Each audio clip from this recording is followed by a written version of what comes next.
Mahanadi serial நாளைக்கான பிரமல பார்த்தீங்கன்னா காவேரிக்கு பசுபதியால பெரிய ஆபத்து ஒன்று வரப்போகுது. ஒரு பக்கம் காவேரி விஜய் கிட்ட எப்படியாவது தாத்திட்ட கொடுத்த ப்ராமிஸை நம்ம நிறைவேற்றி ஆகணும்னு சொல்லிட்டு விஜயை ரொம்பவே கட்டாயப்படுத்துறாங்க அவங்களுடைய வீட்டுக்கு போனான்னு. ஆனால் விஜய் ரொம்பவே இந்த விஷயத்துல உறுதியா இருக்கிறாங்க.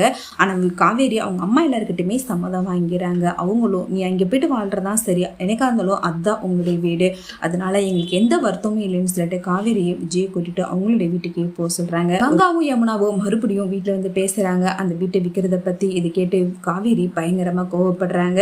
அப்ப கங்கா காவேரியை ரொம்பவே எதிர்த்து பேசுறாங்க. யமுனாவும் கோவப்படுற மாதிரி பேசுறாங்க. மட்டும் அந்த வீட்டுல உரிமை கிடையாது, அந்த வீட்டுல எங்களுக்கும் பங்கு இருக்கு, எங்களுக்கு வர வேண்டிய பங்கை நீங்க கொடுத்துதான் ஆகணும். உனக்கு என்ன, உனக்கு உன் புருஷன் வீட்டுல சொத்து பத்தி நிறைய இருக்கு, அதனால உனக்கு அதை பத்திலாம் கவலை இல்லை.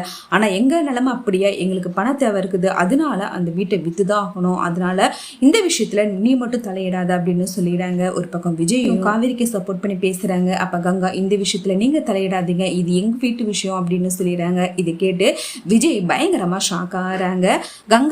கங்காவும் யமுனாவும் விஜய் இது மாதிரி பேசினதை கேட்டு ஒரு பக்கம் ரொம்பவே வருத்தப்படுறாங்க. மனுஷனை போயிட்டு இது மாதிரி எதிர்த்து பேசிட்டீங்களே, அவரால் இந்த விஷயத்தை தாங்க முடியுமா அப்படின்னு சொல்லிட்டு ரொம்பவே கோவப்படுறாங்க. ஒரு பக்கம் காவேரி என்னைக்கு என் புருஷனுக்கு இந்த வீட்டுல மதிப்பு இல்லையோ இதுக்கப்புறமா இவர் இங்க இருக்க மாட்டாரு அப்படின்னு சொல்லிட்டு காவேரி ரொம்பவே கோவமா விஜய் கிட்ட இதுக்கப்புறமா நீங்க என் பேச்சை கேட்க மாட்டீங்களா, காவேரி விஜய் கிட்ட இதுக்கப்புறமா என்னால இந்த வீட்டுல ஒரு நிமிஷம் கூட இருக்க முடியாது, உங்களுக்கு மரியாதை இல்லாத இடத்துல என்னால இருக்க முடியாது, தயவு செய்து வரீங்களா, இப்ப நானே வீட்டு விட்டு கிளம்பி போயிடுவேன் அப்படின்னு சொல்றாங்க. காவேரி அவங்க பேக் எல்லாத்தையும் எடுத்துட்டு போறாங்க. இதை பார்த்துட்டு விஜய் எவ்வளவோ தடுத்து பாக்குறாங்க. ஒரு பங்க கல்யாணியும் இது மாதிரிலாம் கோவப்பட்டு போகாதடி, கொஞ்சம் பொறுமையா இருன்னு சொல்லிட்டு பாக்குறாங்க.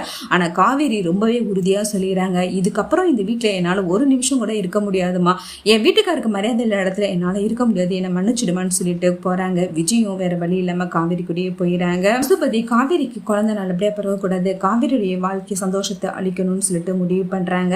காவேரி போகும்போது ஆக்சிடென்ட் பண்றதுக்காக பிளான் பண்றாங்க.